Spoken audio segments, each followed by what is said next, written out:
All right, what's up, Warriors? Good to see you. Hope y'all are doing well. Just want to do a quick video on the Stratocaster project and talk about a couple things. Some things that I've seen, and I think we've got some shared confusion, and the point of this video is just to clear some of that up. So, first of all, this is not our stratosphere, this is a Stratocaster, but just to visualize. So, if we have some components or some assemblies on hand, that means we have finished assemblies. So, for example, if we have a requirement for 4,000 stratospheres, but we already have 2,000 bodies on hand, that means we have complete bodies. That means we have the finger plates, we have the fasteners that come with those bodies. Those are complete. We don't need anything more from that. By the same token, if it means that we have finished necks on hand, that means that those are assembled necks. They have all the tuning pegs, they have all the strings, they have all the frets and the fret markers. They're ready to go. Okay, that lowers our overall requirement. If we have 2,000 necks on hand, we have a net requirement of 2,000 left. So that's what that means. And now let's go to the spreadsheet and talk some examples, some things I want you to watch out for as you're completing your stratosphere assignment. So here we go. So the overall thing I want you to focus on is that if a parent quantity changes from gross requirements to net, then the children will change as well. Okay? So you do your GRP. But as things changed, you have to kind of divorce yourself from that. And so that's where I possibly, very likely wasn't very clear in class. So I just want to go over that again. So let's look at some examples. So let's start just down here. I'm cheating a little bit, but I'm starting with the body. And let's suppose that I have 2,000 bodies scheduled to come in that week. Well, that means that my net requirement for bodies is going to be 2,000. And then that means if I've got a lead time of 2 weeks, I'm going to go down here and then over here, and I have 2,000 that need to be moving in that week. Okay?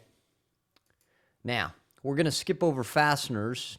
We're just going to do the finger plates right now, although the fasteners, I believe, are a component of the body, so they would be affected as well. Let's just double check. Sure. So we could do fasteners. Let's do the body first. Okay. So, let's do the finger plates. So if I have a remaining requirement of 2,000 bodies due in that week, then I'm going to need not 4,000 finger plates, like I computed in my GRP, but now adjusting with net, I need 2,000 finger plates. Okay? Now, if I already have 3,000 projected to be available on hand that week, then my net is 0. And that's as far as that goes. Let's go up to fasteners. So if I have 2,000 bodies required in that week, that means I'm going to need 12 times 2,000 fasteners. Not 12 times 4,000 as originally planned, but now 12 times 2,000. So that'll be 24,000 due in week 10. I don't have any on scheduled receipts or projected available balance, so my net is going to be 24,000. And because I have a lead time of 3 weeks, 1, 2, 3, 24,000. So that's what that would look like. Again, my main point, just to clarify, if the parent changes, and in this case, the body is the parent to fasteners and finger plates, then if the parent changes with some kind of on-hand quantity or scheduled receipt, then the child is going to change too. And the child may change further based on its own scheduled receipts and quantities that are on hand. Let's go to another example. That would make my net requirement 1,000.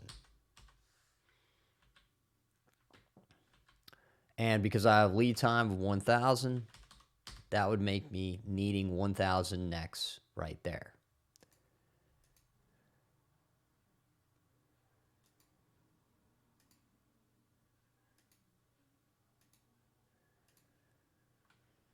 Okay, now let's just check my GRP again. Now neck has a lot of children, tuning heads, strings, and fretboard. So all those children are going to be affected by that change there.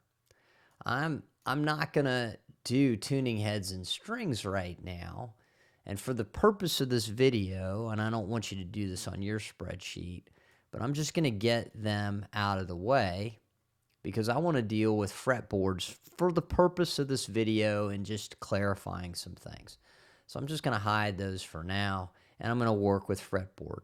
I suppose on your spreadsheet, if this would help, and I should have shown you this in class, you can hide cells to make things simple and then unhide them to get your SMRP spreadsheet back looking the way it originally did. So we know with fretboards, we need to synchronize to those 1,000 necks. So we're going to pull that 1,000 down here because we have one fretboard for every neck. So we're going to put that 1,000 there. And of course, 1,000 minus 650 leaves us a net requirement of 350. And we have a 1 week lead time on the fretboard, so that puts 350 right here. And there's fretboard has its own children of frets and fret markers. So we're going to have to do some adjusting there as well. So we're going to carry this 350 down right there. But we also know that there's more than just one fret per fretboard. There's actually 22 frets per fretboard. So we're going to take that 350 and we're going to times by 22.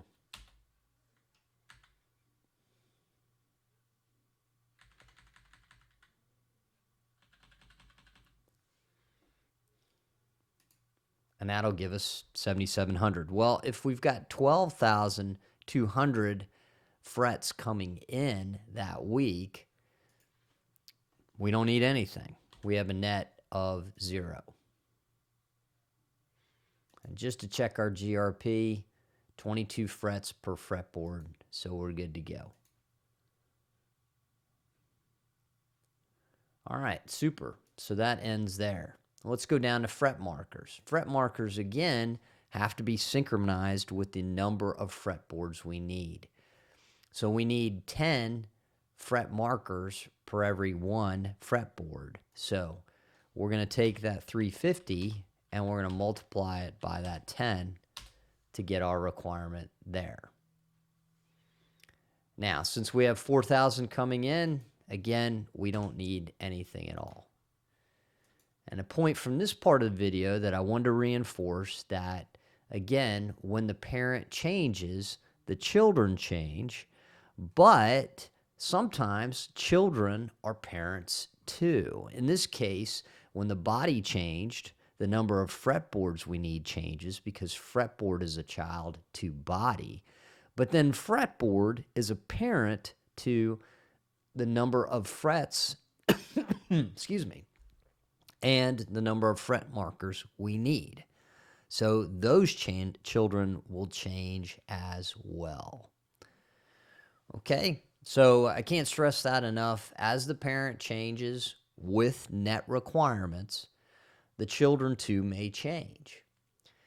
Again, the on-hand and scheduled receipts are what make the difference between our GRP to our MRP. Our GRP, our general requirements plan, but then it becomes specific on what we need when we develop our MRP, and the piece of that is when we determine our net requirements. So, as always, please let me know if you have further questions. Hopefully this video helps you understand how all that works and clarifies some things. And we'll talk to you soon. Have a great weekend. Take care.